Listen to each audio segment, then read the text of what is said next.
Hey guys, this is Billy from adultcello.com, and today we're gonna learn Ode to Joy.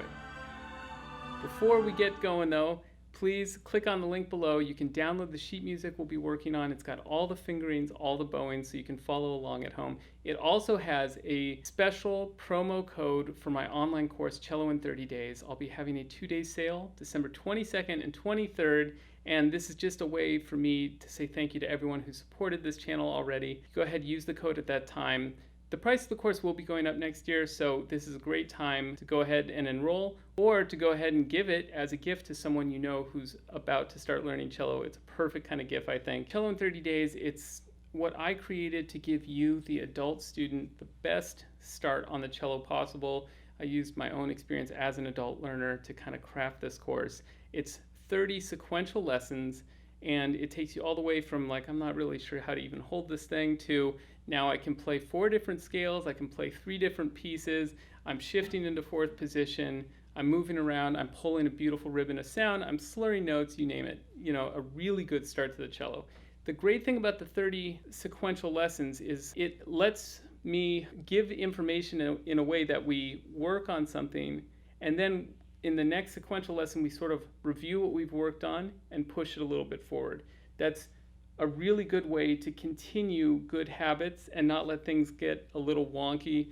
For me, when I started, that's kind of what happened. Is I'd have these weekly lessons, and then I'd basically have 1 hour, and then I had, I don't know, I think it's like 129 hours, however many hours are in a week. The rest of the time I had to basically be on my own and develop whatever habit just happened. And it was a lot of course correction in those first years, honestly. And so this is a way to kind of get that steady guidance and build slowly on a great foundation, so you kind of get off in a straight line versus zigzagging all over the place. It's got 20 plus hours of video content. It's got bonus materials, so if you don't know how to read music yet, or you don't know how to read rhythm, you don't know, what music intervals are or how to identify them, I got you covered. And then also it has monthly master classes, which are great. It's me just asking my students, my online students, what do you want to know about? You can ask anything about cello, even a non-cello if you want, I guess, and I will answer it to the best of my ability. These lessons are on demand. They're going to fit into your schedule because it's whenever you have time. And if you enroll, you get lifetime access to the material. So anytime you want to review something, or you take a break from cello and you want to come back and get a strong start again, it'll be there waiting for you.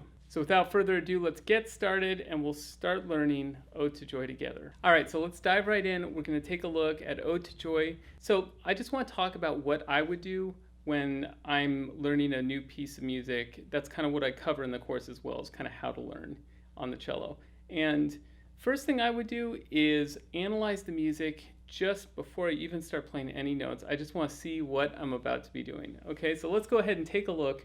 Bars 1 through 4, we'll just kind of zoom in on that. All right, so I'm taking a look here. I see a bunch of quarter notes. I see one dotted quarter note that's tied to an 8th note, and that's tied with a slur. That's the only slur. And then it ends with a half note. So let's see, what else can we learn about the piece just looking here? First off, I don't see any sharps or flats, so we're either in A minor or C major. Fortunately, I know that Ode to Joy is a happy song, so it's C major. And when I look at the range of the notes, I notice, oh, okay, most of this happens right on the D string, okay? So if we're going through, bar 1, it's on the music, you'll see that I have, the fingerings printed and the bowings, so that there's no confusion whatsoever. So we have a 1 in bar 1, and that's to say first finger on E on the D string. And then because we're in the key of C major, that F is an F natural, that's played with 2nd finger, and then up to the G on 4. Then you walk back down all the way to the open D, and then in bar 3 is the only time you're going to play on another string, and that's 4th finger on the G string, okay, to play the C natural. It's kind of amazing what Beethoven was able to achieve with such a limited range. I mean, we're talking about, a fifth, basically, a perfect 5th interval, this tiny little range, and he created one of the most beautiful, timeless melodies. And it's also the foundation for this incredibly complex symphonic movement, the final movement to his 9th symphony. It's just amazing. So, okay, there we go. I think at this point, looking through bars 1 through 4, we could go ahead and move on to some pizzicato. Step 2 would be to start learning the notes, and for me, that means separate the hands. Okay, it's already complicated enough. We'll do left hand first, so that would be pizzicato, plucking with the right hand, fingering with the left hand. And given that this is pretty much on the D string and it's pretty rhythmically basic, I think we can just go ahead and try bars 1 through 4. So let's give it a shot, okay?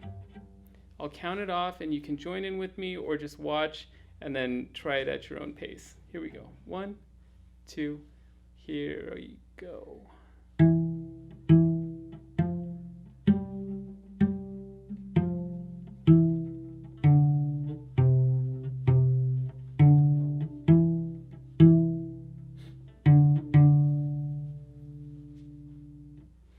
Okay, that's a little habit of mine. Whenever I have something like a dotted quarter, what I'll do is I'll give kind of a little sniff where beat 2 would be, so that you heard,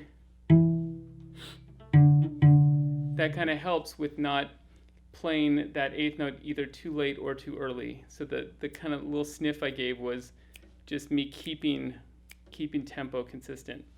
Okay, let's try it again. Okay, if that is just a little too much right now, you could do 1 bar at a time. You could do 2 bars at a time. You know what I mean? You just, if it even comes down to playing 2 notes, you get those 2 notes comfortable. Then you do the next 2 notes. You can always deconstruct a task to a manageable amount. Okay? That's what it's all about. All right, so here we go, bars 1 through 4, one more time. 1, 2, here we go.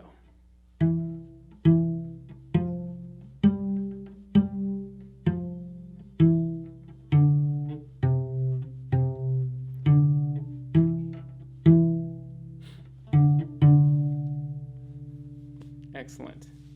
Okay, so now let's just talk about bars 5 through 8. It's kind of interesting. This is why I love analyzing the music.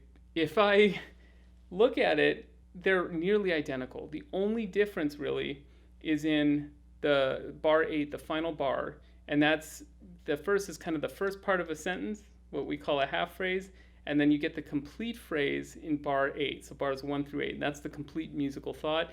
And that's why that last bar is a little different, and it ends on a C, which is basically a cadence saying like, boom, sentence complete, there's our musical thought. Okay, but the good news is bars 5 through 7 is basically the same stuff. Okay, so if you got 1 through 4 comfortable, 5 through 8 is going to be pretty easy to get as well. All right, and the only difference, let's look at bar 8 since that's where there is a big difference. You play the open D string, and then the 8th note that's tied to the open D string and the half note that follows, those are both, again, that C, 4th finger on the G string. Okay, so let's just do 5 through 8 for fun. Here we go. 1, 2, here we go.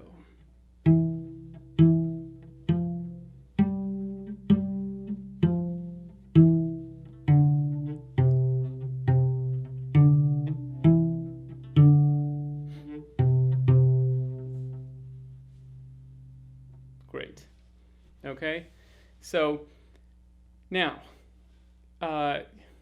in the course, we take a lot more time to do this, to cover it, to build it slowly. For today's purposes, that's how I would analyze those first 2 lines. Now we're going to go ahead and just give a pizzicato run through of the whole thing. This will be a way you can, on your own time, if this is too much, you just go ahead, work it up pizzicato your way, and then you can go ahead and play along with me when you feel ready. Okay, but here's bars 1 all the way to the end. All right, here we go. 1, 2, here we go.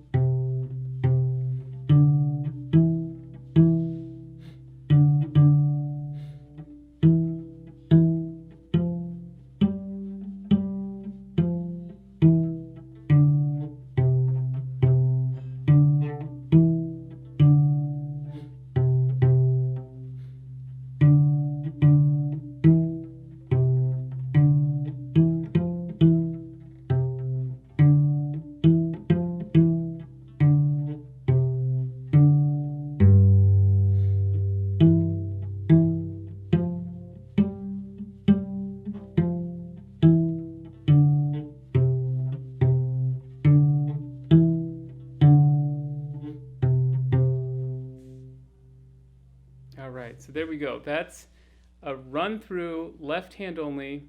I mean, technically it's both hands, it's pizzicato, but the main thing is not to be using the bow. That's what complicates things. So that's a left hand run through of the whole thing. If you can get to this point now and it's pretty comfortable, go ahead, let's bring the bow in. So normally I would have a multi-step process here. With the bow, I think a lot of times it can be very, very helpful to have a run through of certain sections or even an entire, little passage where I'm doing the bow only and I take out the left hand. This would be the case when I have kind of rapid passages or, with a lot of string crossings or complicated bowings. Sometimes it just helps to really choreograph your bow use in a three-dimensional way, figure out exactly the line you're going to carve out with your arm and your hand and how that's going to get most comfortable. And then you add the left hand, hoping that it doesn't affect the right hand's comfort you just developed. Okay? So when we're playing cello, in my opinion, the right hand is leading the dance and the left hand is just following. So that's why I would normally do that step. In this case, so many of the notes are on the D string, so many of them are only one note per bow. I think we can get away with just giving it a shot, putting both hands together here, okay? So this is kind of skipping a step, but in this case, I think it's okay to do so. So let's go ahead, we'll look at bars 1 through 4, and we're gonna look at it with the bow. So basically, aside from that one little string crossing down to the G string in bar 3, you're going to be on the D string, and this is a chance to really try to pull a beautiful ribbon of sound. And if you're trying to keep a very consistent sound, which maybe would be the way to start learning this before you start trying to build kind of a beautiful, shapely phrase, you just start with like a phrase that's very clear, very even. One trick for that is to use about the same amount of bow for each quarter note. Okay, that's going to help give you consistency. All right, so having said all that, let's just dive right in. I'll count it off. We'll try bars 1 through 4 with the bow. So here we go. Ready? 1, 2, here we go.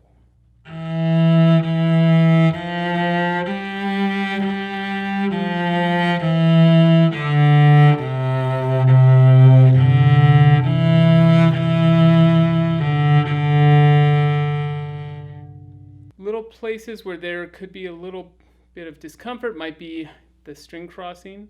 Okay, so if that was uncomfortable, you want to think about what you're doing with your forearm, with your wrist, with your fingers, what you're doing to get down to that G string comfortably so that you don't end up using too much arm to make a small string crossing. The other thing would be probably that slur. Just remember, in a slur like that, if you're trying to keep it beautifully legato, you don't want to do too much with the bow. The bow is just going to think half note, and then your left hand changes at the right time. So the bow is going to hopefully be undisturbed. Okay, let's do it one more time. Bars 1 through 4. Such a great piece. Here we go. 1, 2, here we go.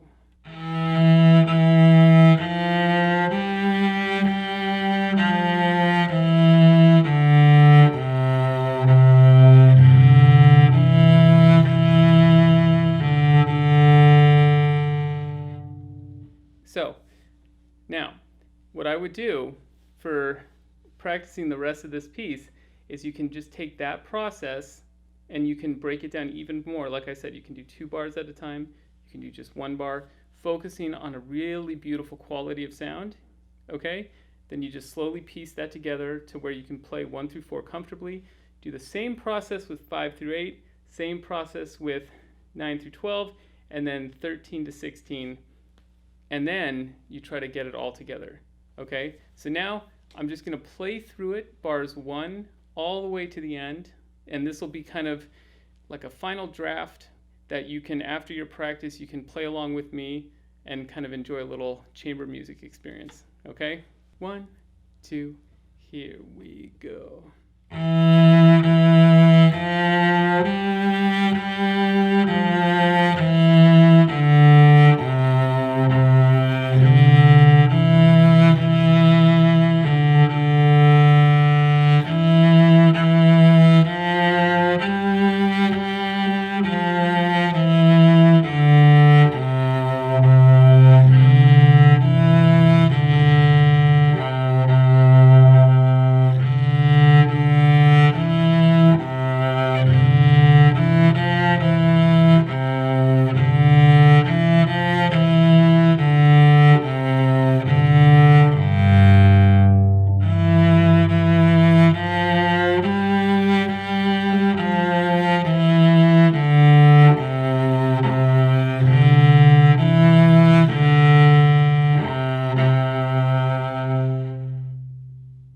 there you go. So that's Ode to Joy.